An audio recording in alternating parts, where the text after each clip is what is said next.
আমি যদি অ্যালার্ট থাকতাম আমার এখানে না পড়তো তাহলে এই ফাইনটা হইতো না। এটা তো অল্প টাকা বেঁচে গেছে, কিন্তু অনেক বড় টাকা হইলেও কিন্তু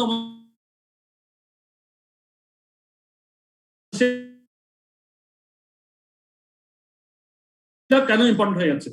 তাহলে increasing legal and regulatory requirements relating to environmental management, এটা একটা ইম্পর্টেন্ট ফ্যাক্টর। তারপর need to meet customers needs and concerns relating to environment, need to demonstrate effective environmental management to maintain a good public image. Public ইমেজটা ভালো হয়ে যায়। ঠিক Ruby সিমেন্টের কথাই বলি, যেটা রুবি সিমেন্টের কথা বারবার আসে, আমার ওখানে অনেক প্র্যাকটিক্যাল এক্সপিরিয়েন্স হচ্ছে ওখানে। যে আপনার আমাদের যখন এনভায়রনমেন্টের আমরা দেখলাম যে ওই ফ্যাক্টরির তো একটা প্রথমে তো গভর্নমেন্টের ফ্যাক্টরি ছিল, পরে একটা প্রাইভেট গ্রুপ কিনছিল, ওখান থেকে আমরা হাইডেলবার্গ সিমেন্ট গ্রুপ, ওদের থেকে আমরা কিনে নিই, টিকে গ্রুপ থেকে কিনছিলাম ইনফ্যাক্ট। তখন দেখা গেছিল ওখানে অনেক ওখানে লিকেজ থাকতো। মনে করেন আমার প্রোডাকশন হচ্ছে, প্রোডাকশনের মধ্যে অনেক সিমেন্টের ধোঁয়া উঠতেছে, মানে ওগুলা সিমেন্ট প্রোডাকশন ওখান থেকে কোনো একটা লিক থেকে ওটা ধোঁয়া হয়ে হয়ে পুরোটাই আমার সিমেন্ট ফ্যাক্টরিটা খুব ময়লা হয়ে থাকতো। পরে আমরা করলাম কি, ডাস্ট কালেক্টর কিনলাম, বেশ কয়েক কোটি টাকা লাগলো। বিভিন্ন পয়েন্টের মধ্যে ডাস্ট কালেক্টর লাগায় আমরা ওইটাকে ওই ডাস্টগুলোকে অ্যাবজর্ব করে ফেলতাম, ব্লোয়ারের মাধ্যমে ডাস্টগুলো অ্যাবজর্ব হয়ে আমার ফ্যাক্টরিটাকে ক্লিন করে ফেলছিলাম। ক্লিন করাতে দেখা গেছে যে আমার ফ্যাক্টরির ইমেজটা অনেক বেড়ে গেছিল। আমরা 14001 অ্যাচিভ করছিলাম, যেটা এনভায়রনমেন্টাল একটা আইএসও এনভায়রনমেন্ট, আইএসও 14001, ওটা আমরা অ্যাচিভ করতে পারছিলাম। বিং এ সিমেন্ট কোম্পানি, একটা ময়লা একটা জায়গা যেখানে খুব ডাস্টি একটা জায়গা, ফ্যাক্টরি, সিমেন্ট ফ্যাক্টরিকেও আমরা আইএসও 14001 অ্যাচিভ করতে পারছিলাম এনভায়রনমেন্টাল ইস্যুগুলোকে কাজে লেগে। আমি বেশ কয়েক কোটি টাকা খরচ করছিলাম। এটা আমাদের কোম্পানি ইমেজ অনেক বেড়ে গেছিল, আমাদের ম্যানেজমেন্ট ভালো হয়ে গেছিল, আমাদের সবকিছুতে সুন্দর, আমাদের কাজ স্মুথ হয়েছিল। তো এখানে দেখেন, এই জন্য আমরা maintain a good public image. তবে need to manage the risk and potential impact of environmental disasters. Disaster থেকে বেঁচে যাই আমরা। Can make cost savings by improved use of resources such as water and fuel. ওয়াটারকে যদি আমরা recycling করতে পারি, হ্যাঁ, আবার অন্যান্য বিষয়, অন্যান্য ওয়েস্টেজ গুলো যদি আমরা রিসাইক্লিং করতে পারি, তাহলে অনেক রিসোর্স থেকে আমরা বেঁচে যাই। সেই জন্যই কস্ট সেভিংস হয় এখন একটা। And are recognizing the importance of sustainable development, which is the meeting of current needs without compromising the ability of future generations to meet their needs. এই সমস্ত কারণে আমাদের এনভায়রনমেন্টাল ম্যানেজমেন্টটা এখন বেশি ভাইটাল হয়ে গেছে। এখানে যেহেতু অনেক কস্ট জড়িত এটার অপারেশনে এবং ইনভেস্টমেন্টে, সুতরাং এখানে একটা অ্যাকাউন্টিং চলে আসে। তারপরে আসেন illustration of Manchester United football club. এটা একটা ওরা উদাহরণ দিচ্ছে, খুব ইন্টারেস্টিং। এটা আপনারা পড়েন, রিয়েলি ইন্টারেস্টিং। মানে ম্যানচেস্টার ইউনাইটেড ক্লাবটা কি আপনারা জানেন তো না সবাই? জি স্যার। ফুটবল টিম না, Manchester European team, Manchester United, ইংল্যান্ডের স্যার, খুবই নাম করা। ওরা কিন্তু এনভায়রনমেন্টাল ইস্যুতে প্রচুর টাকা ইনভেস্ট করছে, ইনভেস্ট করে ওরা বলতেছে যে ওদের কিন্তু প্রফিটেবল হচ্ছে অনেক কিছু। যেমন ওরা, the club created a nature reserve at its training ground to provide pond and grassland for wildlife, which has become a haven for the many species of which can otherwise have been disturbed by the club's ongoing building improvements. The training center also features a lagoon with reed bed technology. The club signed the agreement with Cheshire Wildlife Trust. এই ধরনের বিভিন্ন উদ্যোগ নিচ্ছে। তাদের কথা হচ্ছে আমরা we will continue to develop plans to improve the environmental performance of our suppliers and contractors where appropriate. We will look for opportunities to promote environmental best practice initiatives with our commercial partners. ওরা আরো কি করছে, একটা দেখুন, এটা একটা দেখেন, old IT equipment and printer cartridges are also recycled or reused and donated for charitable purposes. Printed publications are now produced from sustainable sources. এই ধরনের ওরা plastic glass including a wide range of products are sent to reuse or recycle, including glass, plastics, cans, green waste from our beaches, wood surpluses, even materials like carpets and signal board. মানে ওরা সমস্ত recycling প্রসেসের কাছে environmental ইস্যুর জন্য অনেকগুলো কাজ দিচ্ছে। এই ফুটবল ক্লাবটা, এটা পড়িয়েন আপনারা, এটা খুব ইন্টারেস্টিং। আর কি হচ্ছে আমাদের এনভায়রনমেন্টাল ইস্যুতে কি হয়, ডিপ্লেশন কেন ইম্পর্টেন্ট হয়েছে?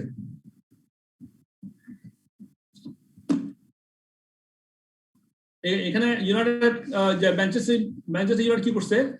These are just some of the many policies that the club have introduced.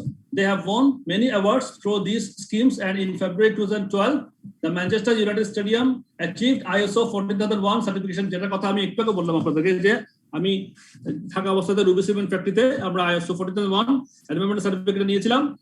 তো ম্যানচেস্টার ইউনাইটেড একই সার্টিফিকেট নিয়েছিল, becoming the first major stadium in the UK to achieve this international environmental management system standard.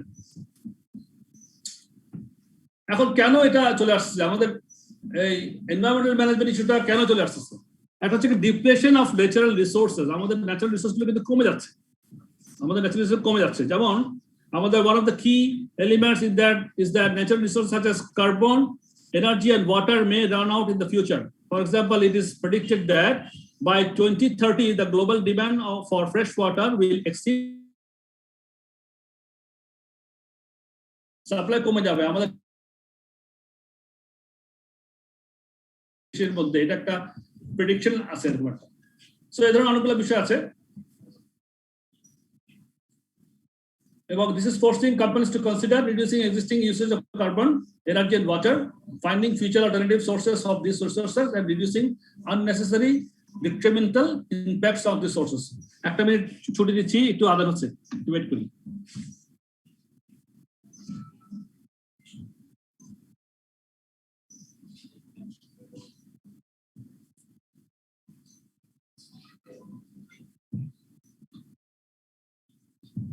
আপনারা পড়তে পারেন এর মধ্যে।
তো ঠিক আছে, আমরা আবার আসি।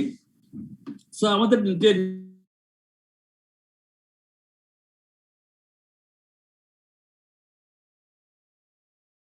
run out within next 50 years, আগামী 50 বছরের মধ্যে তেল শেষ হয়ে যাওয়ার একটা সম্ভাবনা আছে আমাদের এস্টিমেশন এরকম। এই ধরনের কারণে আমাদের কি হচ্ছে, আমাদের কার্বন ডাইঅক্সাইডের প্রভাবে আমাদের যে প্রবলেম হচ্ছে, the burning of fossil fuels has contributed to the increase in carbon dioxide in the atmosphere, which is attributed to global warming and climate change. তাহলে এই সমস্ত কারণে আমাদের কি হচ্ছে, রিডিউসিং, আমাদের যেটা কনসিডার করতে হচ্ছে কোম্পানিগুলোকে, সেটা হচ্ছে reducing existing usage of carbon, energy and water, তারপর finding future alternative sources of these resources, আর হচ্ছে reducing unnecessary detrimental impacts on these resources. এই সমস্ত কারণে আমাদের environmental management accounting এর বিষয়টা চলে আসছে খুব বেশি করে। Contribution of environmental management accounting, the contribution of environmental management accounting, আমাদের environmental management accounting যদি করি তাহলে কি কন্ট্রিবিউট করে আমাদের? সেক্ষেত্রে আমাদের EMA is concerned with the accounting information needs of managers in relation to corporate activities that affect the environment as well as environment-related impacts on the corporation. These includes identifying and estimating the costs of environment-related activities, identifying and separately monitoring the usage and cost of resources such as water, electricity, fuel, etc. Ensuring environmental considerations from a part of capital investment decision. Ensuring environmental considerations from a part of capital investment. আমরা যে capital investment decision নিই সেটা কিন্তু ওটা একটা chapter আপনার সামনে আমরা পড়বো যে যেটা আমরা যে ক্যাপিটাল বাজেটে বলে থাকি তো ক্যাপিটাল ইনভেস্টমেন্ট ডিসিশনগুলোর সম্বন্ধে ওটাকে ensuring environmental considerations from a part of capital investment decision assessing the likelihood and impact of environmental risk including environment-related indicators as part of routine performance monitoring, benchmarking activities against environmental best practice. Benchmarking কথাটা আসছে এই কথাটা মনে রাখেন এই শব্দটা নিয়ে আমাদের পরে আরেকটু ক্ষুদ্র আলোচনা আছে। Environmental management and effect on financial performance. এখন financial performance আমাদের কি ইফেক্ট হয়? Environmental management করলে আমাদের ফাইনান্সিয়াল গিয়ে এক্সপেক্টে আমাদের পারফরম্যান্সে ফাইনান্সিয়াল পারফরম্যান্সে আমাদের কি ইফেক্ট হয় সেটা আমাদের জানা দরকার। There are a number of ways in which environmental issues can have an impact on the financial performance of organizations. একটা হচ্ছে ইমপ্রুভিং রেভিনিউ, আমাদের রেভিনিউটা ইমপ্রুভ করতে পারে। কিভাবে করতে পারে? যেমন আমরা যদি it may also possible to sell such products for a premium price. আমরা যদি environmental ইস্যুগুলো যদি ভালোমতো আমরা কনসিডার করি এবং ওখানে যদি আমরা ইনভেস্ট করি তাতে কি হয় আমাদের producing new products and services which meet environmental needs concerned to customers need to increase sales. Also possible to sell such products for a premium price. Recycle Match is an online business to business marketplace that allows companies to buy, sell, give away large volumes of waste including plastics, textiles, paper, chemicals, food, metal, building, etc. Improved sales may also be consequence of improving the reputation of the business. So আমাদের রেভিনিউটা improve হয়, improve হওয়ার সম্ভাবনা একটা থেকে যায়। আর হচ্ছে cost reduction আমাদের করতে পারে কি হবে? Paying close attention to the use of resources can lead to reductions in the cost. Often simple improvements in process can lead to significant cost savings. এই যে আমাদের যে কথাটা বলেছিলাম সিমেন্ট ফ্যাক্টরির কথা একটু আগে বলেছিলাম, আমরা যখন ডাস্ট কালেক্টরটা লাগাইলাম আমাদের বিভিন্ন পয়েন্টে ডাস্ট কালেক্টর লাগালে আমাদের যতক্ষণ মনে পড়ে আমার 3-4 কোটি টাকা খরচ করছিলাম। 3-4 কোটি টাকা খরচ করার পরে আমি দেখলাম যে আমাদের প্রোডাকশনের যে ডাস্ট কালেক্টরের মধ্যে যে ডাস্টটা আমার চলে যাচ্ছিল হাওয়ার সঙ্গে মিশে যাচ্ছিল, ধুলাতে মানে বাতাসের সঙ্গে ধুলাটা মিশে যাচ্ছিল, সেটা আমাদের সেফ হওয়াতে ওখানে কিছুটা কিন্তু কষ্ট আমাদের ওখানে মিনিমাইজ হয়ে গেছিল। আমাদের সিমেন্টের যে প্রোডাকশন ওটা কিছুটা হলেও ওখান থেকে আমাদের আসতে থাকলো। সো এইভাবে করে আমাদের কি হলো? ইমপ্রুভমেন্ট হইলো, কস্ট সেভিংটা হইলো। আর ম্যানচেস্টার ইউনাইটেড কথা এখানে এক্সাম্পল দিচ্ছে, ওরা বলছে যে Manchester United have estimated that they have saved around $790,000 since introducing its environmental policies. আরটা কি হতে পারে? কস্ট আমাদের implication, financial implication, increase in কস্টটা আবার বেড়েও যেতে পারে, সেটা বিভিন্নভাবে বাড়ে। There may be increase in some cost. For example, the cost of complying the legal and regulatory requirements, and additional cost to improve the environmental image of the organization. Additional cost যেতে পারে। A recent study of the Syrian olive oil industry suggested that compliance cost could run to as much as 2% of total revenue. তাহলে cost improve হতে পারে। তারপর cost of failure, আমরা যদি environmental ইস্যুতে cost of failure আমরা টিকিউমের মধ্যে পড়েছিলাম। কস্ট অফ ফেলিওর, হ্যাঁ, যে আমরা যদি কোনো কারণে ফেল করি আমাদের প্রোডাকশন বন্ধ হয়ে যায়, এখানে কস্ট অফ ফেলিওর থাকে। তাহলে even in short term increases in cost through compliance or environmental policies cannot be recovered via increased revenue or other cost savings. It may still be considered to be financially acceptable if it avoids potential longer term failure cost. যেমন April 2010 the oil company British Petroleum was responsible for an oil spill off the Gulf of Mexico. By 2012 the company had spent $21 billion on the cleanup operation and the compensation payments, and it had also reserved $40 billion for expected future cost concerned with its environmental issues. তাহলে আমাদের cost of failure আছে, কিন্তু সেটা কিন্তু আমরা এখানে environmental ইস্যুতে চলে আসছে, সুতরাং একটা হিউজ কস্টের বিষয় এখানে চলে আসে। এরপর আসেন EMA and TQM. EMA and TQM, TQM সম্বন্ধে তো জানিয়েছিলাম আমরা, টোটাল কোয়ালিটি ম্যানেজমেন্ট। ইএমএ এর সঙ্গে টিকিউএম এর কিন্তু একদম খুব একটা ক্লোজ একটা রিলেশনশিপ আমরা দেখতে পাই। মানে ইএমএ এর এনভায়রনমেন্টাল ম্যানেজমেন্ট অ্যাকাউন্টিং এর যেই আছে, যে যেভাবে আমরা ওটা পরিচালনা করতে চাই, করতে হয় আমাদের, সেটার সঙ্গে টিকিউএম এর সঙ্গে একদম খুবই সুন্দর রিলেশনশিপ আছে। It is arguable that the two are inextricably linked insofar as good as environmental management is increasingly recognized as an essential component of PQM. The focus is upon continuous improvement and the pursuit of excellence. PQM যেমন আমরা continuous improvement কথা জেনেছিলাম, শিখেছি, জানি, সেরকম এখানেও তাই, the focus is upon continuous improvement and the pursuit of excellence. Such organizations pursue objectives that may include zero compliance, zero spills, zero pollution, zero waste, zero accidents. তাহলে এটা সব টিকিউব এর ভাষা। এই টিকিউব এর ভাষা আর ইএমএ বা এনভায়রনমেন্টাল ম্যানেজমেন্ট অ্যাকাউন্টিং এর খুব একটা দারুণ একটা রিলেশনশিপ দেখতে পাচ্ছেন। Information systems need to be able to support such environmental objectives via the provisions of feedback on the success or otherwise. এবার আসেন identifying and accounting for environmental cost, classification of environmental cost. আমরা TQM এ পড়েছিলাম যে আমাদের prevention cost, তারপরে appraisal cost, internal failure cost, external failure cost, ঠিক একই কস্টগুলো এখানে কিন্তু আছে। তো ম্যানেজমেন্ট আর often unaware of the extent of environmental cost and cannot identify opportunities for cost savings. In order to determine the potential for cost savings, it will be important to understand the nature of environmental cost that can be experienced by a firm. Environmental cost can be categorized as quality-related cost, covered in Chapter 3 alongside TQM. আমরা Chapter 3 তে পড়েছিলাম TQM সম্বন্ধে, quality-related cost, মনে আছে আপনাদের কথাটা? আমরা quality related cost TQM পড়েছিলাম না? সেই এনভায়রনমেন্টাল কস্টও একই রকম করে ক্যাটাগরাইজ করা যায় as quality related cost. This results in 4 cost categories. TQM এ যেমন আমরা 4 কস্ট ক্যাটাগরি পড়েছিলাম, এখানেও তাই। এটা এখানে শুধু এনভায়রনমেন্টাল প্রিভেনশন কস্ট, যেটা হচ্ছে environmental those cost associated with the preventing adverse environmental impacts. তবে environmental appraisal cost, the cost of activities executed to determine whether products, services, and activities are in compliance with environmental standards and policies. The environmental internal failure cost, costs incurred to eliminate environmental impacts that have been created by the firm, internal failure cost.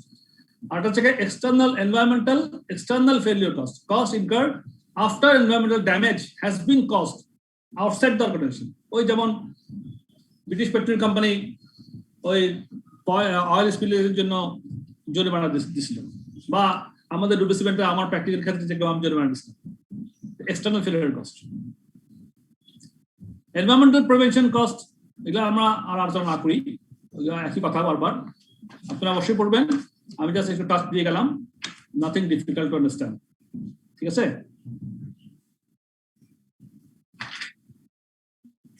তারপরে আসেন accounting for environmental cost. Environmental কস্টের মধ্যে আমরা অ্যাকাউন্টিংটা কিভাবে করি? Conventional management accounting practices do not provide adequate information for managing the environment in a world where environmental concerns as well as environment-related costs, revenues, and benefits are on the rise.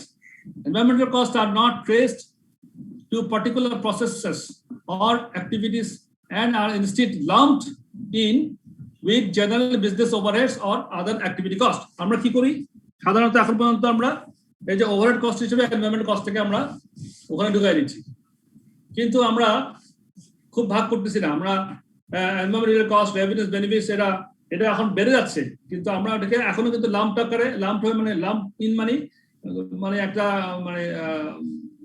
একটা থোক বরাদ্দর মতো করে আমরা দিয়ে দিচ্ছি কোথায় overhead কস্টের মধ্যে দিয়ে দিচ্ছি কিন্তু environmental activity based accounting কিরকম in ABC environmental costs are removed from general overheads থেকে আমরা এটাকে বের করে ফেলতেছি and traced to products and services এখন প্রোডাক্ট আর সার্ভিসের জন্য আমরা আলাদা করে এটা চার্জ করতেছি ABC costing এর মাধ্যমে this means that the cost drivers are determined for those costs and products are charged for the use for these environmental costs based on the amount of cost drivers that they contribute to the activity.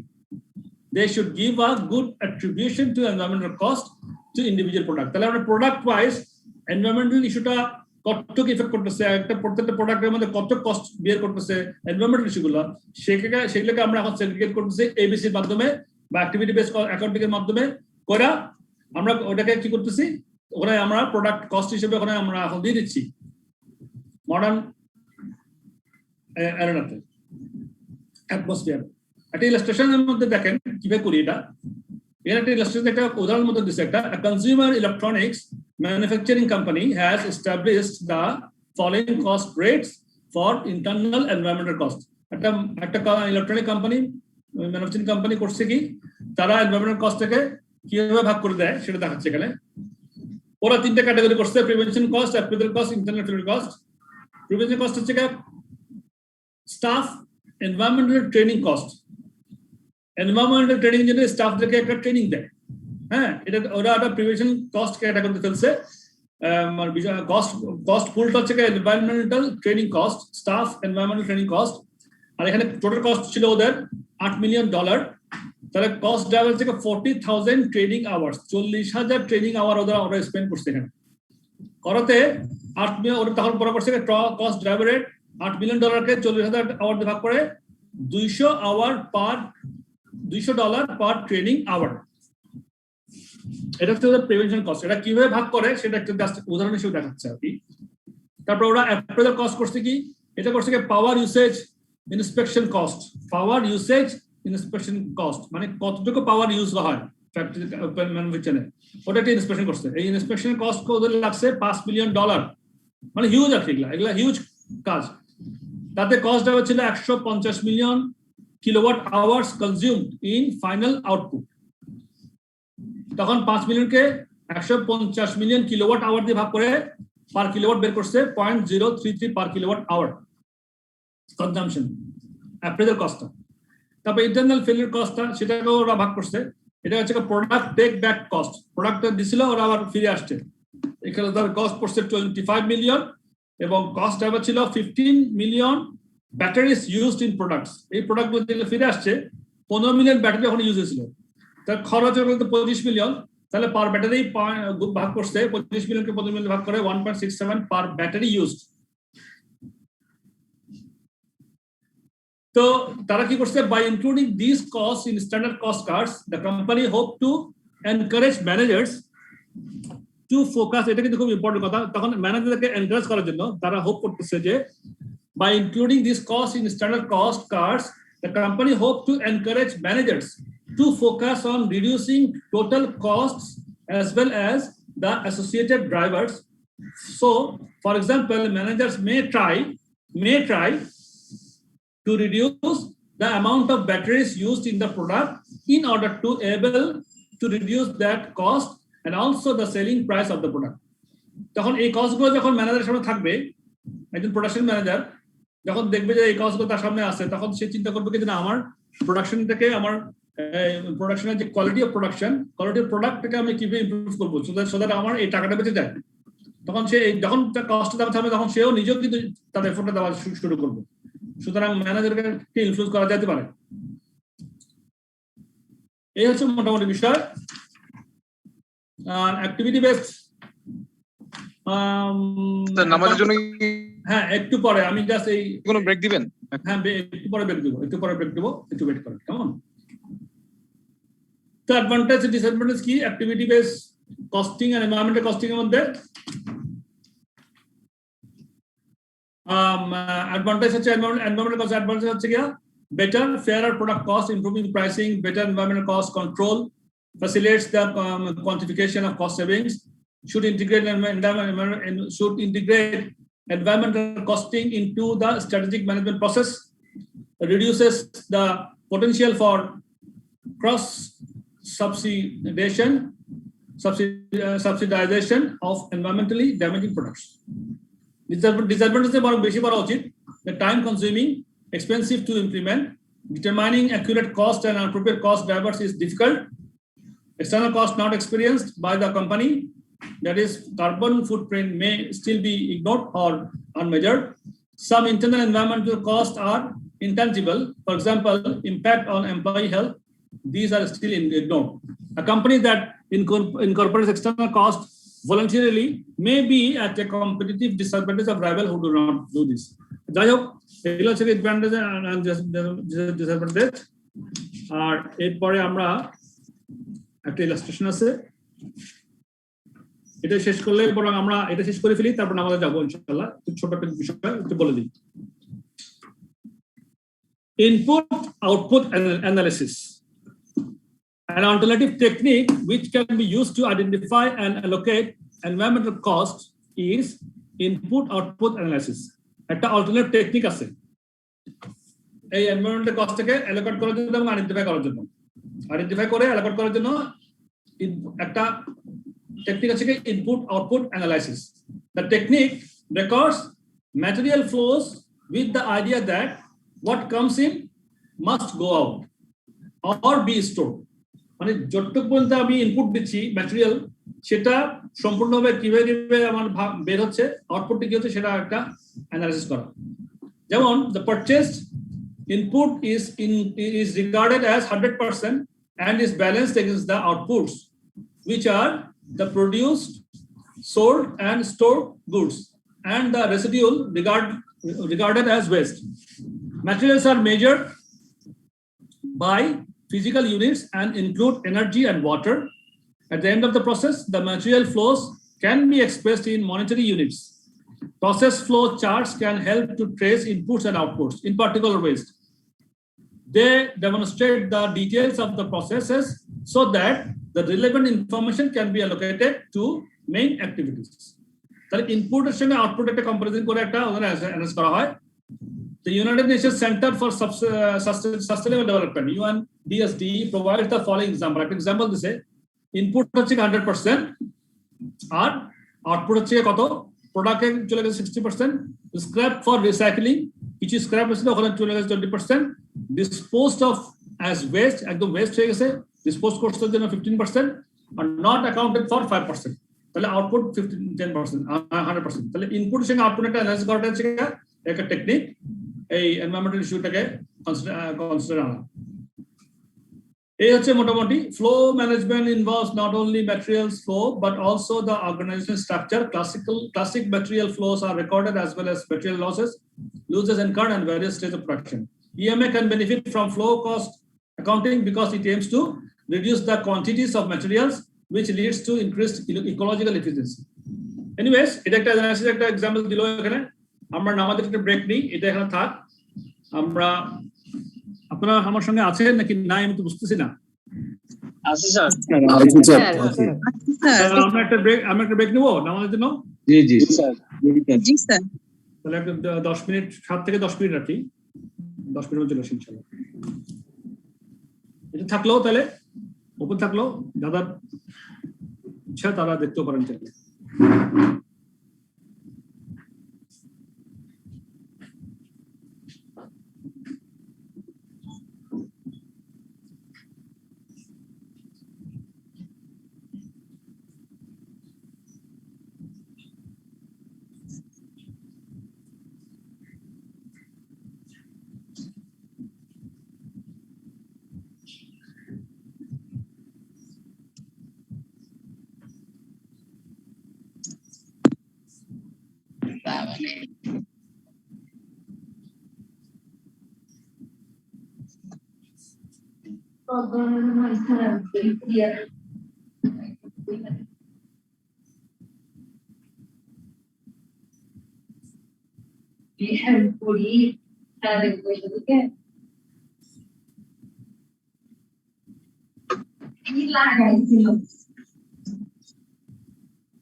কি অবস্থা? আমি এসে গেছি।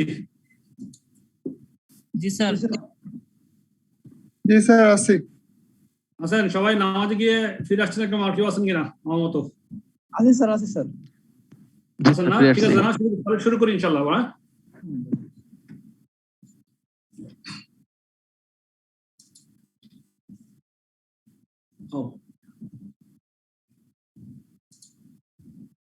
হ্যাঁ।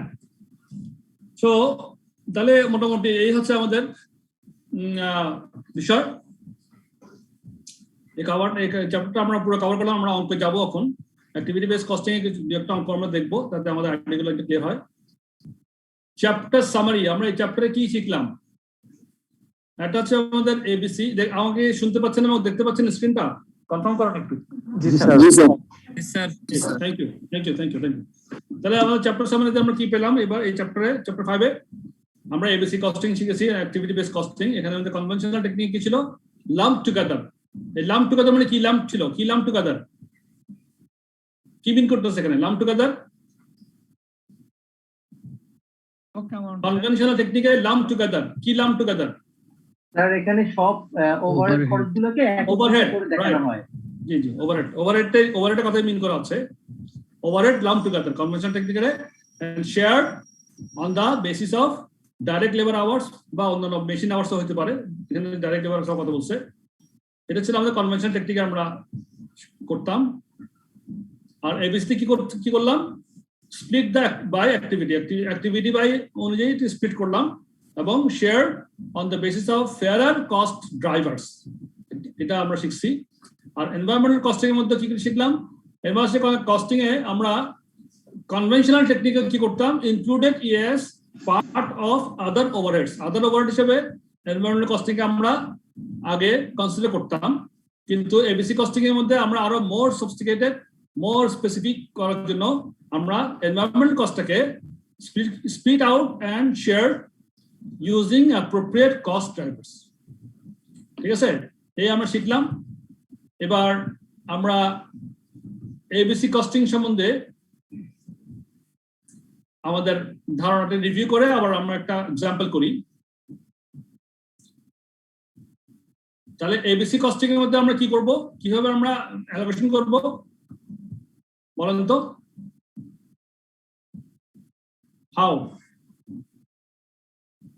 Sir initially আমরা প্রত্যেকটা অ্যাক্টিভিটিকে separate করব এবং অ্যাক্টিভিটি যে ড্রাইভারগুলোকে আইডেন্টিফাই করব। এরপর অ্যাক্টিভিটি রেটটা বের করব এবং কোন ডিপার্টমেন্ট বা কোন প্রোডাক্ট কতটুকু অ্যাক্টিভিটি কনজিউম করলো তার উপরে বেস করে আমরা অ্যাক্টিভিটির খরচটা অ্যালোকেট করে দিই। Right, thank you.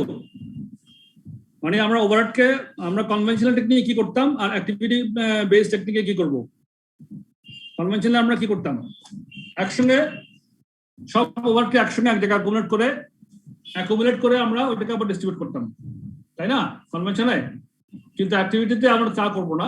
অ্যাক্টিভিটি কি করব? আমরা অ্যাক্টিভিটি ওয়াইজ গ্রুপিং করে নেব, ঠিক করে নেব। তো দেখেন, আমরা এক্সাম্পলগুলো করলে আপনারা বুঝবেন যে কত ডিফারেন্স হয়ে যায়, মানে ডিসিশন মেকিং কত ডিফারেন্স। এটা খুব ইন্টারেস্টিং এইগুলো। আমরা একটা দুটো করালে আমাদের আইডিয়া একদম ক্লিয়ার হয়ে যাবে ইনশাআল্লাহ। টেস্ট অফ আন্ডারস্ট্যান্ডিং 1 কি বলতেছে এখানে? হ্যান্ডস, আপনারা সবাই স্ক্রিন দেখতে পাচ্ছেন তো না? জি স্যার, দেখা যাচ্ছে। আমরা আলোচনা করব, আমরা এখানে সলভ করব, তাহলে আমাদের একদম ক্লিয়ার হয়ে যাবে। Hansa Limited has a single production process for which the following costs have been estimated for the period ending 31st December to 20x1. সে আমরা material received and inspection cost 15,600, power cost 19,500, material handling cost 13,650। এগুলা কোন ক্যাটাগরির expense বলেন তো?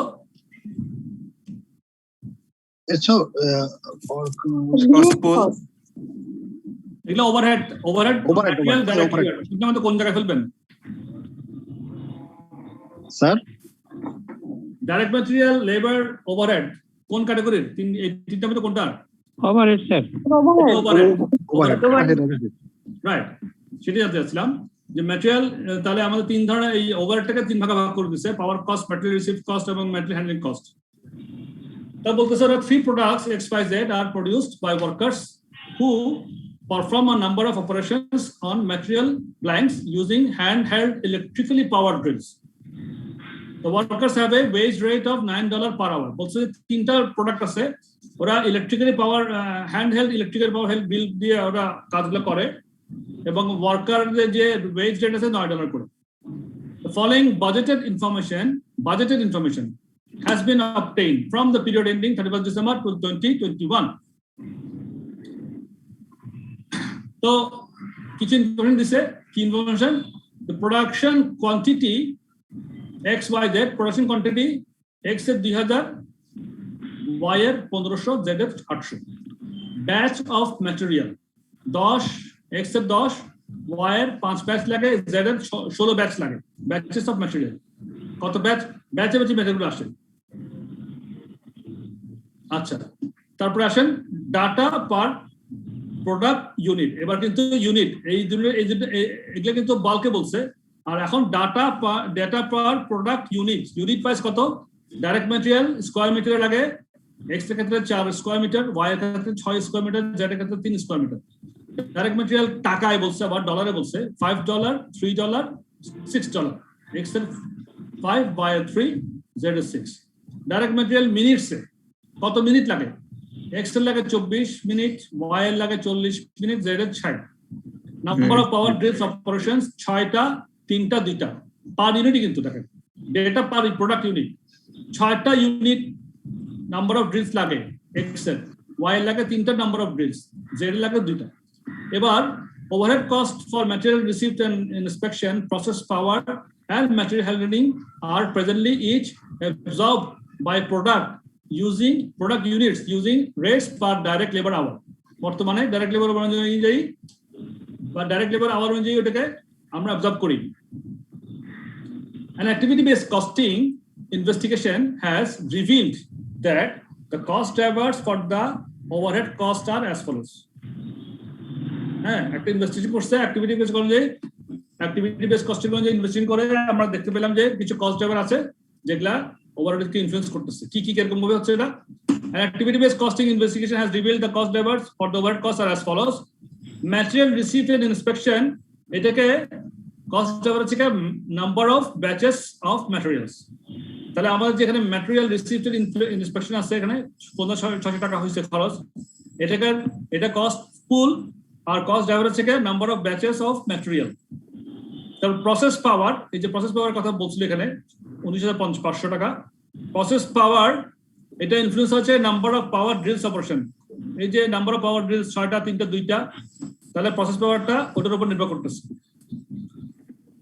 তারপরে material handling quantity of material square metre handle আমার যে হ্যান্ডলিং যে ম্যাটেরিয়াল হ্যান্ডলিং কস্ট 13,650 টাকা এই খরচটা কেন হয়েছে আমাদের যে এই quantity of material handle square মিটারে তাহলে আমার পার কোয়ান্টিটিতে পার ইউনিটে ম্যাটেরিয়াল আমার হ্যান্ডেল কত করে হয়েছিল স্কয়ার মিটারে 463 এই যে আমরা এটা ম্যাটেরিয়াল আমরা হ্যান্ডেল করছি এই হ্যান্ডলিং করার জন্য আমার যে খরচটা হচ্ছে সেটা হচ্ছে এই খরচটা টোটাল খরচ দিচ্ছে এখন আমরা কি করব প্রোডাক্ট প্রাইস এটা ক্যালকুলেশন করতে হবে তো করার জন্য প্রথমে আমরা কি করব স্পেসিফাই করতে হবে তাই না এখন ratio wise you are prepare your requirement is you to prepare a summary which calculates the budgeted product cost per unit for each of the products XYZ for the period ending 31st December 2021 detailing the unit cost for each cost element দুইটা উপায় বের করতে বলছে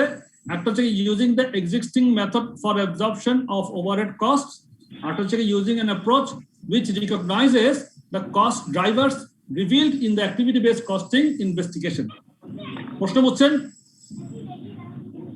sir দুই নাম্বারটা বুঝি নাই sir দুই নাম্বারটা বুঝেন নাই দুইটা মেথড এটা দর্শন আর এবিসি মেথড দুই নাম্বারটা বলতেছে using an approach আমরা কি করব, আমাদেরকে বলছে ইউনিট কস্ট বের করতে per product X Y Z এর, আমাদের প্রোডাকশন কস্ট বের করতে বলছে, তাই তো?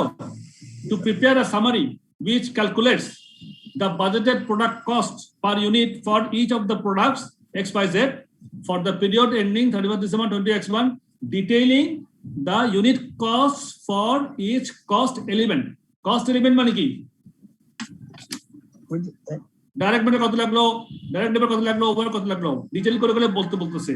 দুটো অপশন দিয়েছে, একটা হচ্ছে using the existing method for the absorption of overhead cost. Using existing method মানে কি? অ্যাবজর্পশন কস্টিং মেথডে, তাই তো? জি। আর নাম্বার 2 বলছে using an approach which recognizes the cost drivers revealed in the activity based costing investigation। তাহলে দুই উপায়, আপনি একটা অ্যাবজর্পশন কস্টিং মেথড একটা বের করে দেখাবেন, একটা হচ্ছে এবিসি অনুযায়ী বের করে দেখাবেন। তো করেন, তাহলে প্রথমে আমরা যেটা করব, আমরা অ্যাবজর্পশন কস্টিং মেথডটা বের করে দেখি, আপনারা করেন। আমার এখানে তাহলে টোটাল কত টাকা, টোটাল ওভারহেড কত? 48,750। হ্যাঁ, একটু ভেঙে ভেঙে বলেন। Material receive and inflation cost 15,600 যোগ 19,500, পাওয়ার কস্ট 19,500 যোগ ম্যাটেরিয়াল হ্যান্ডলিং কস্ট 13,450। এই টোটালটাই তো আমার টোটাল ওভারহেড কস্ট, তাই না? জি।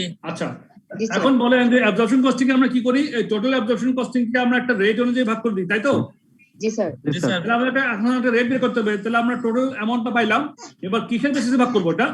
ওটা বলে দিছে যে workers have a rate, the products are produced workers by the operation material using direct labour hour sir. Direct labour hour বেসিসে আমরা ভাগ করার বিষয়টা আছে এখানে।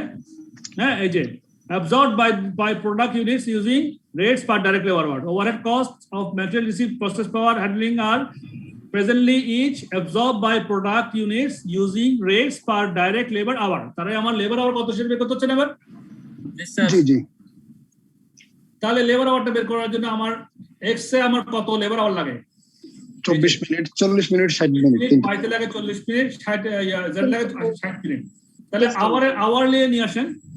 24/60 লাগে 24, এক দিনে 24 মিনিট লাগে। তাহলে 2000 ইউনিটে কত লাগে, কত মিনিট লাগে?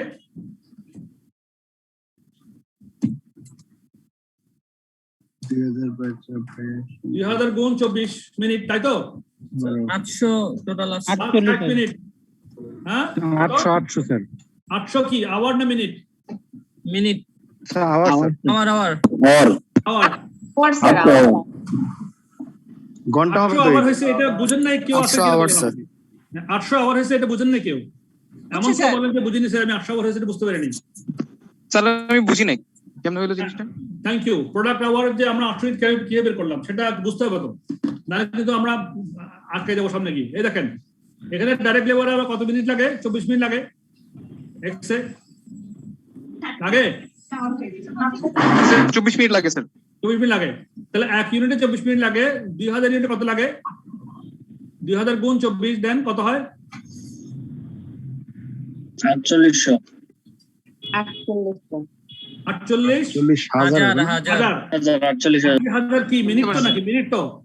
হ্যাঁ মিনিট। তো মিনিটকে ঘন্টায় নেন, কত দিয়ে ভাগ করবেন? ভাগ 60 দেন, ভাগ দেন। ঘন্টায় কোন ভার্সন হলো? স্যার বুঝতে পারছি, থ্যাংক ইউ। তাহলে 800 ঘন্টা পেয়ে গেলেন। তো একইভাবে আপনার প্রোডাক্ট ওয়াই বের করেন, প্রোডাক্ট জেড বের করেন, কত হয়? টোটাল 2600 আওয়ার হয় আর কি, টোটাল তিনটা মিলে। তাহলে প্রোডাক্ট ওয়াইতে 1500 ইউনিট গুণ 40 মিনিট ভাগ 60 1000 কত হয়? 1000 না? 1000 আর পরে একটা 800। প্রোডাক্ট ওয়াইতে হয় 800 গুণ 60 মিনিট, 800 হবে স্যার। পুরাই হবে। 60 সেট কাটা 800। হ্যাঁ, ভাগ 60 করে যা কথা কি 800। তাহলে product A B x Y Z তিনটার ঘন্টা যোগ করলে কত হয়? 2600 ঘন্টা হয়। আর আমরা পেলাম অ্যাবজর্পশন এখানে টোটাল 48,750। তাহলে 48,750 টোটাল ওভারকে আমরা কত দিয়ে ভাগ করব? 26 আওয়ার দিয়ে 26 দিয়ে ভাগ করব। 26 দিয়ে গেলে আমরা পার 18.50। 1 ঘন্টায় কত রেট বের করে নিলাম, তাই না? ওভারহেড রেট 1 ঘন্টায় কত বের করলাম? 18 টাকা 75 পয়সা। 18 টাকা 75 পয়সা। জি। হ্যাঁ, এবার দেখেন আমার প্রোডাক্ট এতে লাগে কত মিনিট? 24 মিনিট লাগে না? 1 ঘন্টায় 18 টাকা 72 পয়সা। তাহলে 24 মিনিটে কত?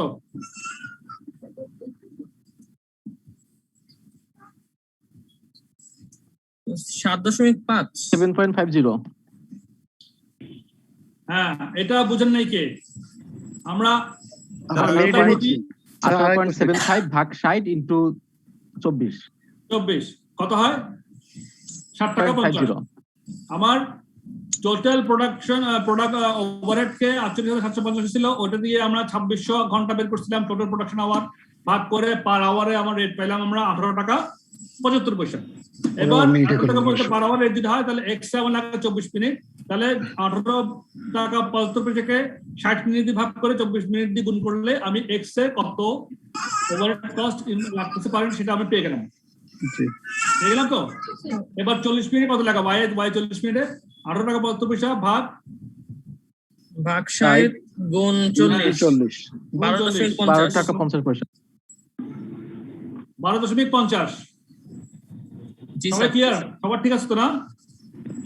আচ্ছা, কেউ কিন্তু না ছেড়ে যাবেন না, কিন্তু ক্লিয়ার না হলে অবশ্যই বলবেন। আজকে না, মানে ঠিক আছে। আমাদের সুযোগ। হ্যাঁ প্লিজ, হ্যাঁ নকডাউন হওয়ার কিছু নাই এখানে, প্রশ্ন ভুল হলে কোনো অসুবিধা নেই, কিন্তু বুঝতে হবে আমাদের, না বুঝে যাবো না। এরপরে জেড এ কত লাগতেছে? আমার 60 মিনিট পুরো লাগতেছে, তার মানে 1 ঘন্টা পুরাই, তাহলে 18.75 ভাগ্য না করার কিছু নেই। তাহলে আমি এবার আমার ডাইরেক্ট মেটেরিয়াল কত লাগে প্রোডাক্ট পাইতে, এবার এক্স পাইতে, এক্স এ আমার ম্যাটেরিয়াল লাগে 5 টাকা, 5 টাকা 3 টাকা 6 লেবার টাকা লাগে 3 টাকা। লেবার রেটটা বের করেন, 9 টাকা করে রেট বলেছে। Workers have a wage rate of $9 per hour, তাহলে 24 মিনিটে কয় টাকা লাগে? 9 টাকা 60 পয়সা। কি 3 টাকা 60 পয়সা। হ্যাঁ, 9 টাকা ভাগ 60 মিনিট গুণ 24 মিনিট, তাহলে 3 টাকা 60 পয়সা হয়। জি মানে 9 টাকা পার আওয়ার রেট, ওইটাকে আমি পার আওয়ার মিনিট আনলে 60 দিয়ে ভাগ করলে মিনিটে আসলো কত? 24 মিনিটে 24 দিয়ে গুণ করলাম, তাহলে কত পাইলাম? 3 টাকা 60 পয়সা। বুঝেন নাই কেউ আছেন? ঠিক আছে। ডাইরেক্ট লেবার 3 টাকা 60 পয়সা কেন বেড়েছে? বুঝেন নাই কেউ আছেন কিনা বলেন? তাই একটু আরেকবার স্যার হ্যাঁ, the workers এখানে কি লিখছে? the workers have a wage rate of $9 per hour, বলছে না? জি, ঘন্টায় 9 টাকা করে দেওয়া আছে। ঘন্টা 9 টাকা দেওয়া আছে, তাহলে আমার প্রোডাক্ট এক্স এ কত ঘন্টা লাগে? 24 মিনিট করে লাগতেছে একটা। 24 মিনিট লাগে, 1 ঘন্টা লাগে না। তাহলে 1 ঘন্টা যদি 9 টাকা দিই, মানে 60 মিনিটের জন্য 9 টাকা যদি দিই, তাহলে 24 মিনিটে কয় টাকা দিই? 3 টাকা 60 পয়সা। 3 টাকা 60 পয়সা দিই। আবার 1 মিনিটে যদি আমি 9 টাকা দিই, তাহলে 40 মিনিটে কয় টাকা দিই? ওই সিমিলার 6 টাকা 9 টাকা 6 টাকা 9 টাকা। আবার এটা 60 মিনিট পুরোটাই 9 টাকা দিই, তাই তো? আচ্ছা, তাহলে আমার প্রোডাক্ট এক্স এ আমরা পুরো হিসাব করি। আমার ম্যাটেরিয়াল লাগে 5 টাকা, ডাইরেক্ট লেবার লাগে 3 টাকা 60 পয়সা, আর প্রোডাকশন আমরা বের করছিলাম 60 টাকা 50 পয়সা। 16 টাকা 10 পয়সা। 16 টাকা 10 পয়সা। হ্যাঁ, 16 টাকা 10 পয়সা। জি স্যার। আচ্ছা, তারপরে প্রোডাক্ট ওয়াইতে হিসাব করেন, আমার 3 টাকা, আর আমরা লেবার বের করছিলাম কয় টাকা? 6 টাকা বের 6 করছিলাম, টাকা 6 3 9 টাকা। আর আমাদের যে মানে ওভারহেড রেট অনুযায়ী কত টাকা 12 ছিল? টাকা 50 পয়সা ছিল। 12 টাকা 50 পয়সা। 6 টাকা 3 টাকা 21 টাকা 50 তাহলে 21 টাকা। এবার প্রোডাক্ট যেটা আসেন, ম্যাটেরিয়াল লাগে 6 টাকা, লেবার লাগে 9 টাকা 9 টাকা, আর আমাদের 18.75 পুরোটা রাখছি 60 মিনিট, 33 75 টোটাল হলো 33.75। একটুক যা করলাম এটা আমরা কোন মেথডে করলাম? অ্যাবজর্পশন কস্টিং মেথডে করলাম। এবার আমরা দেখবো যে এটা আমরা যদি ওই কস্ট ড্রাইভার মানে এবিসি তে গিয়ে কি দাঁড়ায়। আচ্ছা, এবিসি করার জন্য আমাদের কি কি লাগবে? প্রথমে আমাদের কস্ট পুল এবং কস্ট ড্রাইভার গুলো আইডেন্টিফাই করতে হবে। তো কস্ট পুল হচ্ছে কি আমাদের এখানে বলা আছে material receive and inspection, power process power and material handling. তাহলে ম্যাটেরিয়াল রিসিভটা আমার নির্ভর করছে হিসেবে number of batches of material উপর, তাই না? জি স্যার। নাম্বার অফ আগে প্রথমে একটা করি, ম্যাটেরিয়াল রিসিভ ইন্সপেকশন করি, কত টাকার মোট? 15,600। হ্যাঁ, আমার নির্ভর করছে কস্ট ড্রাইভার কি number of batches of material. তো number of batches of material কি কি আছে আমাদের এখানে? Number of batches of material কত? 16 হ্যাঁ, এক্স এ লাগে 10 ব্যাচ, ওয়াই এ লাগে 5 ব্যাচ এবং জেড এ লাগে 16 ব্যাচ। এক্স এ 10 ব্যাচ দিয়ে কত প্রোডাকশন করি? Sir 2000। R Y A 1500, 1500 Z এ 16। তাহলে টোটাল ব্যাচ কত? 31 ব্যাচ। Total base 10 5 15 16 31। তাহলে আমার টোটাল কত টাকা ব্যাচের জন্য ম্যাটেরিয়াল ইন্সপেকশন করা 15,600 জি হ্যাঁ ভাগ 31 31 কত হয় পার ব্যাচ? 503.23 লিখে রাখেন এক জায়গায় 503 টাকা 23 পয়সা লিখে রাখেন এক জায়গায়। এটা আমরা এখন ওয়ার্কিং করতেছি।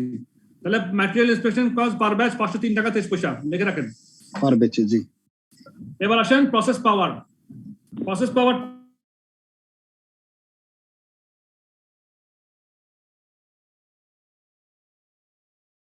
পাওয়ার রেট ইজ 632 632 কি পুরো ব্যাচের জন্য, পুরো প্রোডাকশনের জন্য নাকি পার ইউনিটের জন্য? পার ইউনিটের জন্য। তাহলে আসেন তাহলে কত টোটাল নাম্বার আমার ড্রিল লাগতেছে সেটা বের করি। তাহলে 2000 ইনটু 6 6 লাগলে 2000 জন্য জি 12,000। এক ইউনিট তিনটে লাগলে 1500 জন্য 4500, তাই না? আবার এক ইউনিটে দুইটা করে লাগলে 800 জন্য 1600 যোগ করলে টোটাল কত হয়? 18,100। তাহলে আমার 19,500 টাকা দিয়ে ওই total number of power drill যেটা বের করলাম সেটা দিয়ে ভাগ করলে কত টাকা আসে? 1.0773 পার ড্রিল অপারেশন। একটু পর্যন্ত বুঝেন না কেউ? আসেন প্রশ্ন করবেন কেউ প্লিজ। না ঠিক আছে, বুঝেন না কেউ? প্রশ্ন করেন। বুঝেন না কেউ? বুঝতে পারছি স্যার। না স্যার বোঝা গেছে সহজে। সবাই বুঝছে না? হ্যাঁ, কারণ এগুলো আউটপুটের বিষয়, কিন্তু এগুলো কিন্তু আমরা মিস করলে আমাদের আর হলো না। এগুলো কিন্তু খুব কমপ্লিকেটেড না, কিন্তু ভেরি ইজি, কিন্তু আমাদের কনসেপ্টটা যেন ক্লিয়ার থাকে প্লিজ। সুতরাং না বুঝলে আমাকে প্রশ্ন অবশ্যই করবেন, আমরা বুঝে নেব। এরপর আসেন আমাদের কি দেখলো, ম্যাটেরিয়াল হ্যান্ডলিং কস্ট কোয়ান্টিটি। এটা নির্ভর করছে কোয়ান্টিটি অফ ম্যাটেরিয়াল হ্যান্ডেলের উপরে। তো কোয়ান্টিটি ম্যাটেরিয়াল হ্যান্ডলিং কত? 13,650 13,650 টাকা হচ্ছে টোটাল টাকা। হ্যাঁ নির্ভর করছে quantity of material square metre handle. তাহলে আমার ডাইরেক্ট ম্যাটেরিয়াল এখানে হ্যান্ডেল করছি স্কয়ার মিটারে 4 মিটার, 6 মিটার, 3 মিটার।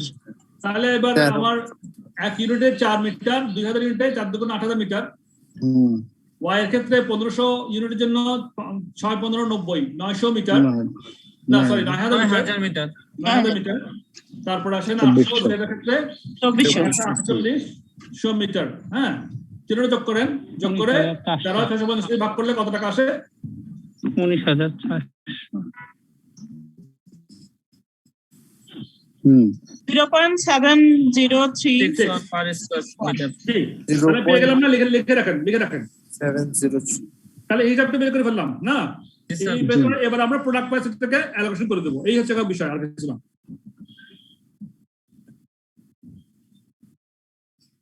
প্রোডাক্টটাকে এর মধ্যে আমরা অ্যালোক করে দেবো। অ্যালোকেশন করে দিলে আমরা রেজাল্টটা পেয়ে যাবো। ঠিক আছে, আমি নেক্সটে যাই, আমাদের হাতে সময় কম। আমি বুঝাই দিচ্ছি জিনিসটা, আসলে ঘাপলা বুঝাই দিচ্ছি। বাকিটা আপনারা বাসায় বসে বসে প্র্যাকটিস করলে পেয়ে যাবেন ইনশাআল্লাহ। আমি যদি বলেন তাহলে আমি নেক্সট অঙ্কে যেতে চাই। ম্যাটেরিয়াল হ্যান্ডলিং এর অ্যালোকেশনটা একটু বুঝাই দিবেন স্যার। এখানে ওই যে বলেন সলিউশনে দেখতেছি M2 মানে পাওয়ার দেওয়া, মানে এরকম ভাবে করা। ম্যাটেরিয়াল হ্যান্ডলিং কস্ট হচ্ছে 13,650, তাই তো? আচ্ছা, ম্যাটেরিয়াল হ্যান্ডলিং স্কয়ার মিটারে কত? সরি বুঝিনি আপনার কথাটা। 153 পেজে স্যার ম্যাটেরিয়াল হ্যান্ডলিং এর এটা দেয়া আছে, ওখানে M পাওয়ার 2 এভাবে মানে ফর্মুলা দেওয়া আছে আর কি। M2 হচ্ছে কি স্কয়ার মিটার। ওটাতে স্কয়ার মিটার বোঝাচ্ছে, তেমন কিছু M2 না, এটা স্কয়ার মিটারের হিসাব। ও আচ্ছা আচ্ছা, বুঝতে পারছি। ওটা স্কয়ার মিটার মানে ওখানে আপনি যেখানে 150 তে আছেন তো ওখানে মধ্যে ওই ব্যাটারি স্কয়ার মিটার, অসুবিধা নেই। আর কোনো ঘাপলা নাই এখানে, আশা করি পারবেন। না পারলে আমাকে নেক্সট ক্লাসে বলতে পারবেন, অসুবিধা নেই। ঠিক আছে, আমরা স্যার আমাদের তো ডিটেইলস ওয়ার্কিং পরীক্ষায় দরকার নাই নাকি? যদি দেখাইতে হবে আপনি ওয়ার্কিং করে দেখা দিবেন। ওয়ার্কিং দিতে মেইন এখানে, ওয়ার্কিং দিয়ে মেইন। ডিটেইলস না হলেও একদম খুব মানে বেশি লিখতে হবে না, অল্প অল্প করে দেখা দিলেও বুঝতে পারলে হবে যে আপনি বুঝতেছেন। আচ্ছা আচ্ছা ঠিক আছে স্যার আমরা এক্সামে তো ওয়ার্কিংটা আগে করে নিব না? হ্যাঁ হ্যাঁ, আপনার অঙ্ক তো এখানে কম্পিটিশনটাই হচ্ছে কি আপনি কিভাবে করতেছেন বুঝতেছেন কিনা এটাই বোঝার বিষয়, আপনি কিছু না। Okay sir. এটা তো কম্পিটিশন তো খুব কঠিন কিছু না, এটা সহজ কম্পিটিশন, কিন্তু আপনি বুঝে করতেছেন কিনা। স্যার একটা কোশ্চেন ছিল। বলেন প্লিজ। স্যার আমরা এক্সামে কি এই অঙ্কগুলা কি মানে ওই ছকে কি করব নাকি এমনি নরমালি করে দিব স্যার? নরমালি ধর কথা এমনি করেন, অসুবিধা নেই। খালি বুঝাতে হবে যে আপনি বুঝতেছেন, যেমনি করেন না। জি স্যার। স্যার মানে হচ্ছে যে ওই জার্নাল লেজারের মতো তো ছক করা লাগবে না, তাই না স্যার?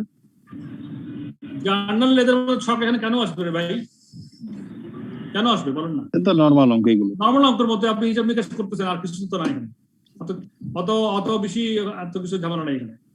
আপনার শুধু এগুলো ভাই, আপনার এগুলো জেনারেল, আপনার এগুলো ওয়ার্কিং জেনারেল মধ্যে এর মতো। আপনি শুনেন, আপনার ওয়ার্কিং যেগুলো দিবেন না, ওয়ার্কিং এর স্যার। মধ্যে আপনি আপনার মুনশিয়ানাটা আপনি দেখা দিবেন, ওইটাই কাজ করবে। ওকে জি স্যার। জি। স্যার বাস, পার্ট that's all. স্যার হ্যাঁ, পার্ট বলো। বিতে অনেক লম্বা আলোচনা দেয়া আছে, এরকম কি বড় করে দিতে হবে না স্যার? না আমাদের নিজেদের মতো করে একটা কনক্লুশন দিলেই হচ্ছে? বেশি লম্বা আলোচনা করার দরকার নেই, আপনারা নিজের মধ্যে কনক্লুশন করে ছোট করে ক্যালকুলেশন করে দেখাবেন। কিন্তু ক্যালকুলেশনটা ছোট করে দেখালেও মানে আমাদেরকে বোঝাবেন যে আপনি বুঝছেন এটা জিনিসটা, দ্যাটস অল। ঠিক আছে, ওকে স্যার।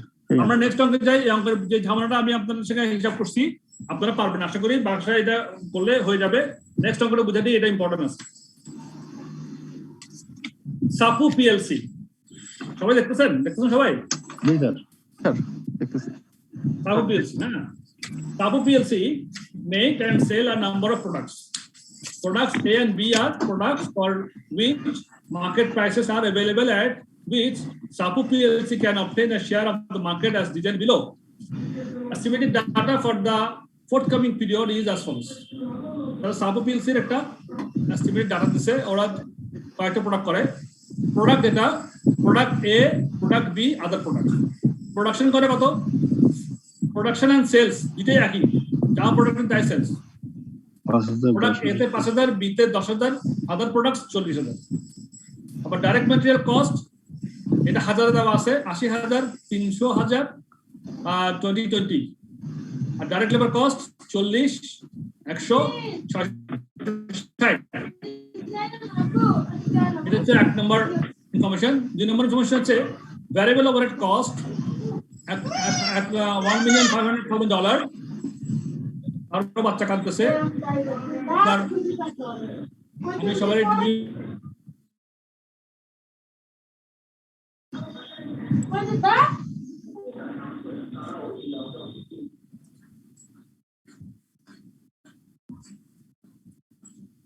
হ্যাঁ স্ক্রিন আসছে আবার? জি স্যার। আচ্ছা, আমার সঙ্গে আপনারা ইন্টারঅ্যাক্ট করিয়েন, না বুঝলে বলবেন। Okay sir. Variable overhead cost is 15,000, of which 40% is related to the acquisition, storage and use of direct materials, and 60% is related to control and use of direct labor. তাহলে ওভারহেডটাকে ওরা বলে দিছে যে যত টাকা আছে $15,000, এটার 40% হচ্ছে কি ম্যাটেরিয়াল রিলেটেড আর 60% হচ্ছে কি লেবার রিলেটেড। আচ্ছা, আর কি বলতেছে? It is current practice in sub unit using company-wide percentages on direct material cost and direct labor cost as the absorption basis. তাহলে absorption basis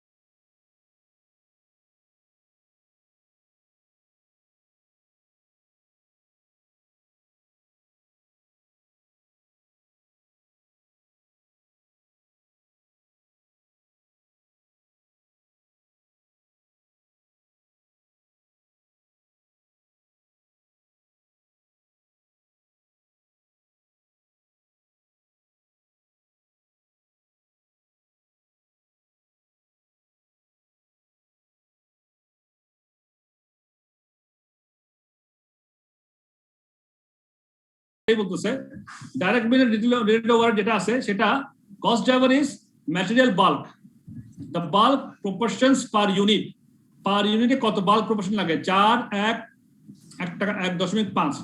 তাহলে মোট যত লাগে, যত বাল্ক ইউনিট হবে এক ইউনিটে, ওই টোটাল কত বাল্ক ইউনিট লাগতেছে সেটা কি আমার যে ম্যাটেরিয়াল এখানে বের করবো আমরা 40%, 60%, এইটা ওইটা অনুযায়ী আমরা অ্যাবজর্পশন করতে পারবো। যেমন মনে করেন, আচ্ছা পড়াটা পুরো সম্পূর্ণ করে আমরা আসতেছি। অবশ্যই ডাইরেক্ট লেবার রিলেটেড ওভারহেডস যেটা আছে, লেবার রিলেটেড যে ওভারটা আছে সেটা cost driver is number of labour operations, number of labour operation, কতবার অপারেশন করে, নাম্বার অফ লেবার অপারেশনস ওটার উপর নির্ভর করতেছে, এটা cost driver. Not directly time related না, number of labour operation related সেটা বলতেছে। Labour operations per product unit, 6টা লাগে এতে, বিতে লাগে 1টা, আর আদারে লাগে 2টা। এভাবে ভাগ করে দিয়ে আমি অ্যাবজর্পশন কস্টিংটা আমরা বের করতে বলছি। তো আসেন একটু করেন আমরা। এই আমার এখানে প্রথমে যদি আমরা নরমালি যাই অ্যাবজর্পশন কস্টিং বেসিসে, তাতে কি দেখা যাচ্ছে আমাদের এই ডাইরেক্ট প্রথমে আমরা ম্যাটেরিয়াল, এই যে ওভারহেড যেটা আছে আগে, এটাই তো মেইন আমাদের ভাবলা। ডাইরেক্ট ম্যাটেরিয়াল ডাইরেক্ট লেবার বের করতে কষ্ট না, ওটা তো আমরা জানবোই। লেবার ওভারহেডটা কিভাবে বের করবো সেটা দেখি আমরা। আগে এখানে আমাদের বলা আছে variable overhead cost is $15,000 of which 40% is related to acquisition, storage, use of direct material. তাহলে ম্যাটেরিয়াল রিলেটেড কত টাকা হলো? 6 lakh 40%, 6 lakh. And 60% is related to the control and use of direct labor. তাহলে লেবার রিলেটেড কত? 9 লাখ। এই যে 6 লাখ আছে, এই 6 লাখকে আমরা এবং 9 লাখ এটাকে ডিস্ট্রিবিউশনের বিষয়ে চলে আসছে। তাহলে আমাদের ওভারহেড অ্যাবজর্পশন রেটটা কত আসবে? 6 লাখ। ম্যাটেরিয়ালটা কত পার্সেন্ট হবে অ্যাবজর্পশন কস্টিং এ বলেন? এখানে বলা আছে it is current practice in SAPU PLC to absorb variable overhead cost into production units using company-wide percentage on direct material cost and direct labor cost as the absorption basis. তাহলে absorption basis দেওয়া আছে, তাহলে company-wide percentage বের করতে হবে। তাহলে company-wide percentage করতে হলে আমার direct material cost কত টাকা? ডাইরেক্ট ম্যাটেরিয়াল কস্ট এখানে দেওয়া আছে 80,000 300,000 আর 2020। ওটাকে স্যার টোটাল করে তারপর 80,000 দিয়ে টোটালটাকে ডিভাইড করে কত হলো? 80,000 যোগ 300,000 না, যোগ আবার 2020 মানে 2020, তাহলে 2020 যোগ 80 তাহলে 24 লাখ আর কি 24,000, তাই তো? তার মানে 6 লাখ বাই 24 লাখ আর কি। হ্যাঁ 6 লাখ ভাগ 24 লাখ, 24,000 বা 24 লাখ, ঠিক আছে। তাহলে কত পার্সেন্ট হয়? 25% হয় এক এক অংশ। আর লেবার রিলেটেড যেটা হয়, লেবার রেটে কত? ওই তো 9 লাখ বাই এটা কত আসে? 40 যোগ 100 যোগ 660 8 লাখ আসবে স্যার। 8 লাখ। হ্যাঁ জি স্যার। তার 9 লাখ ভাগ 8 লাখ 12.5%। 9 লাখ তো আমি motor labour rated cost 9 লাখকে 8 lakh দিয়ে ভাগ করলে আমার অ্যাবজর্পশন কস্টিং এর পার্সেন্টেজ বেড়ে যায় না? 112.5 1.125। বাস এই ঘাপলা হচ্ছে এখানেই করে আমরা এবার আমরা ম্যাটেরিয়াল কত সেটা দিব, ডাইরেক্ট লেবার কত দিব, আর অ্যাবজর্পশন কত টাকা হয়েছে পার ইউনিট সেটা আমরা চার্জ করে দিব, ঠিক আছে? তাহলে আমরা এটা পেয়ে যাব। আমি আর এটা করতেছি না। আসেন এবার এতে আমাদের ওই যে কি বেসিসে এবিসিতে আমরা কিভাবে করবো এটা? এবিসিতে কিভাবে করবো? তাহলে আমাদের দেখেন এবিসিতে বলছে যে আমার যে 6 লাখ আছে material cost, material related overhead cost, the direct material related overhead cost, driver is material bulk. The bulk proportion is 4:1:1.5 per unit. না এটা? জি per unit. তাহলে আমার টোটাল কত ইউনিট লাগতেছে সেটা বের করতে হবে আমাকে। টোটাল কত বাল্ক লাগতেছে সবগুলোতে। যেমন আমার এতে প্রোডাকশন হচ্ছে কত? প্রোডাকশন সেলস কত? 5,000 গুণ কত? 5,000 গুণ 4টা বাল্ক লাগে। তাহলে পাইলাম কত? 5,000 গুণ 4 তাহলে 20,000 পাইলাম। আর বি তে প্রোডাকশন কত? 10,000 গুণ 1 একটা বাল্ক লাগে। হ্যাঁ বাস এই দুটো হলো তো আমাদের এ আর বি লাগতেছে, আর কিছু লাগতেছে না। নাও টোটালটা বের সি করতে আছে, হবে না? সি টোটাল বের করতে সি লাগবে, আদার ওভার লাগবে, তাহলে 1.5 ইনটু কত 40,000 40,000, তাহলে কত হয় এখানে 90,000 90 স্যার টোটাল কত হয় 90 ইন 30,000 টোটাল 30,000 আর এখানে 60,000, তাহলে মোট টোটাল কত 90,000।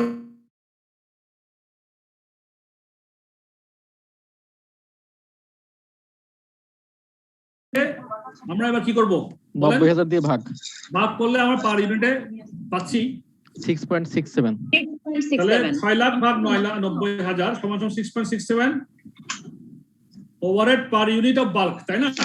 জি sir overhead per unit of bulk. তাহলে আমার এতে লাগছে কত, কয়টা বাল্ক লাগতেছে? 4টা বাল্ক 4টা। তাহলে 6 টাকা 67 পয়সা বের করছেন গুণ 4, 4 তাহলে এতে আমার 26.67 এর জন্য পেরেছি 67 বিতে কত 6.67 into 1 একটা বাল্ব 1, হ্যাঁ। আর আদার প্রোডাক্টের দ্বারা আমার বের করার দরকার নাই, না, যেহেতু আমাকে এ আর বি বের করতে বলতেছে। হ্যাঁ, আচ্ছা গেল। তাহলে আমরা ওভারটা এবার লেবারটা বের করি। 6 1 2 আমার পার ইউনিট লাগে labour operation, cost average number of labour operation 6 1 2। তাহলে আমার জি 5,000 এর জন্য একটার জন্য 6 বার লাগে লেবার অপারেশন, 5,000 এর জন্য কত লাগে 530,000, জি স্যার 5,000 ইউনিট প্রোডাকশন। স্যার বুঝতে পারছি। বিতে লাগে কত বিতে লাগছে 10,000 10,000 গুণ 1 10,000, আর আচ্ছা, আদার প্রোডাকশন লাগে কত 40,000 গুণ গুণ 2 2 80,000। তাহলে টোটাল কত কত লেবার অপারেশন 1,20,000 1,20,000 এটা সাইজ আছে 1,20,000। আগেরটার মতো আর আমার লেবার রেটের কস্ট দেওয়া কত ছিল 9 9 লাখ, লাখ ডিভাইড 1,20,000 9 লাখ ভাগ 9 লাখ ডিভাইডেড বাই 1,20,000, তাহলে কত হয় লেবার অপারেশন 7.5 টাকা 7.5 7.5 স্যার 7.50 4,000 টাকা। তো বাস এবার আমরা বের করে ফেললাম। এবার আমরা এভাবে ভাগ করব, ঠিক আছে? ভাগ করে আপনারা যখন এটা বসাবেন, বসানোর পরে দেখবেন। আচ্ছা আমি একটা কথা বলে দিই, অঙ্ক চ্যাপ্টার এই আপনার এই যে এটার যে ইকুয়েশন করা আছে, মানে সলিউশন যেটা করা আছে, ওটার মধ্যে লেবার রিলেটেড কস্ট বি তে 11 টাকা 25 পয়সা লেখা আছে, এটা ভুল, এটা 7 টাকা 50 পয়সা করে দিয়ে এটা ভুল আছে 155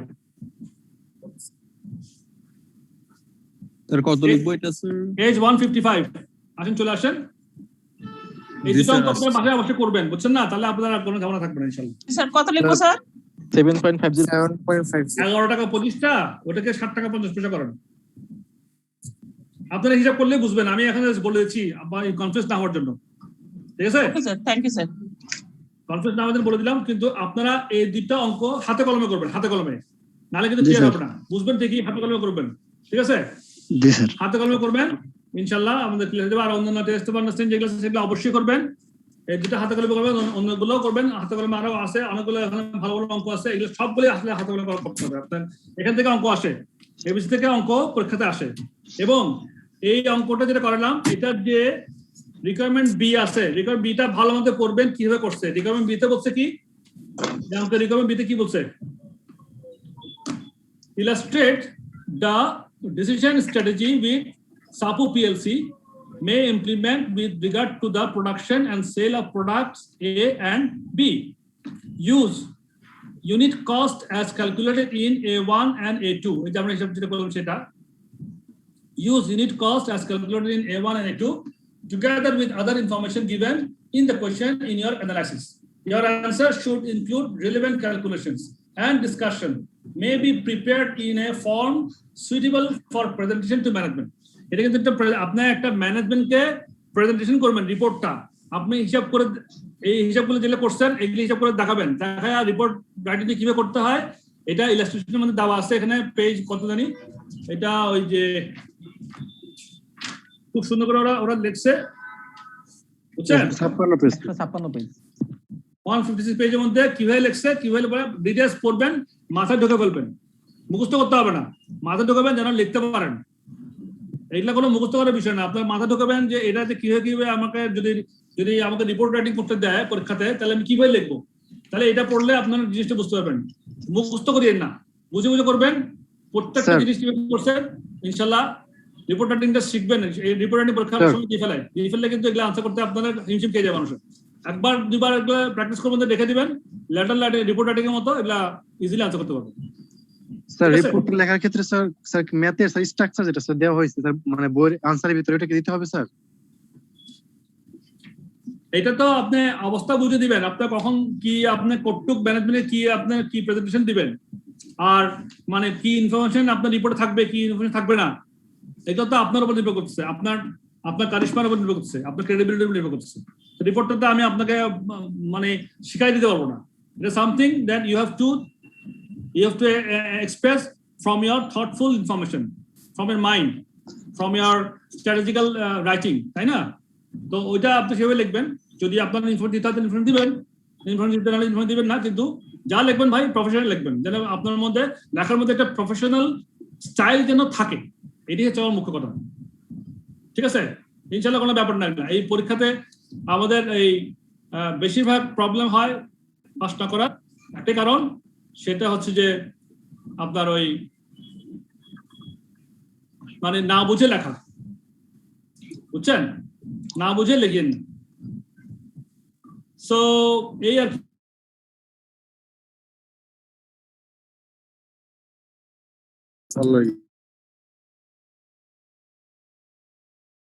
জি স্যার। এখনই আজকে কিন্তু এই দুটো অঙ্ক অবশ্যই করবেন না, বাকি অঙ্ক অন্যগুলো, যেমন আমি একটা অঙ্ক দেখতে পাচ্ছি এখানে, এটা বোধহয় এটা কিন্তু ফ্যান্টাস্টিক, এটা ভালো মতো বুঝেন, হ্যাঁ খুব দারুণ, এগুলো করলে হয়ে যাবে ইনশাল্লাহ, মানে পুরো পুরো চ্যাপ্টার কভার করবে। হ্যাঁ স্যার একটা কথা ছিল। বলেন স্যার হচ্ছে যে আপনি এতদিন ক্লাস নিচ্ছেন, আমরাও ক্লাস করতেছি স্যার। স্যার আলহামদুলিল্লাহ মানে বুঝতেছি স্যার। এখন আমার কথা হচ্ছে যে অনেকে যে বলে যে P1 পাস করা যায় না, P1 পাস করা না, স্যার এটা মানে কি স্টুডেন্টের সমস্যা নাকি আসলে এখান থেকে পাস দেয় না? মানে আমার কনফিউশনটা একটু দূর করতে চাচ্ছিলাম আর কি স্যার।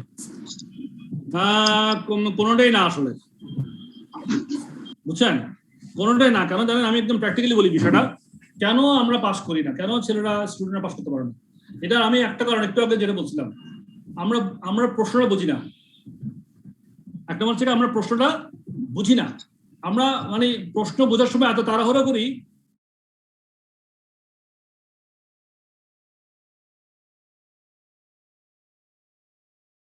একদম মুখ্য কারণ। আপনাকে যেহেতু একটা প্রফেশনাল পরীক্ষা, এটার মধ্যে আপনি বেশি কিছু বলার দরকার নাই, কিন্তু আপনাকে বুঝে লিখতে হবে। আপনি প্রশ্নটা অবশ্যই বুঝবে। এই পরীক্ষাতে বিশেষ করে প্রশ্নটা, আমি যে প্রশ্নটা ডিসকাস করলাম আপনার সঙ্গে, এখানে এই কোনটার ক্ষেত্রে কোনটা আপনার লেবার ওরিয়েন্টেড, কোনটা ডাইরেক্ট ম্যাটেরিয়াল ওরিয়েন্ট, কোনটা, এই জিনিস যদি বুঝতে পারো না, বুঝে পরে হিসাবটা পারফেক্টলি করতে পারো না, এটাই বুঝে না বাচ্চারা, এটাই আমাদের লেকিংস। সুতরাং কিভাবে আমরা রিকভার করবো? রিকভার করতে হলে আপনাকে অনেক অনেক প্রশ্ন পড়বেন, আপনি বেশি অঙ্ক প্র্যাকটিস হাতে মানে করার দরকার নেই। আপনি 10টা 15টা অঙ্ক আপনি প্রশ্ন পড়েন, আপনি 4টা অঙ্ক করেন। 4টা অঙ্ক কেন করবেন হাতে লিখে লিখে?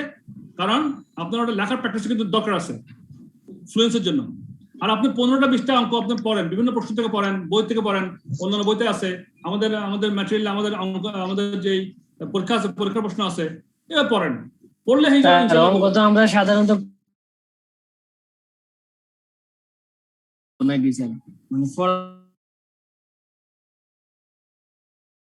বাসায় একটু প্র্যাকটিস করতে হবে কম।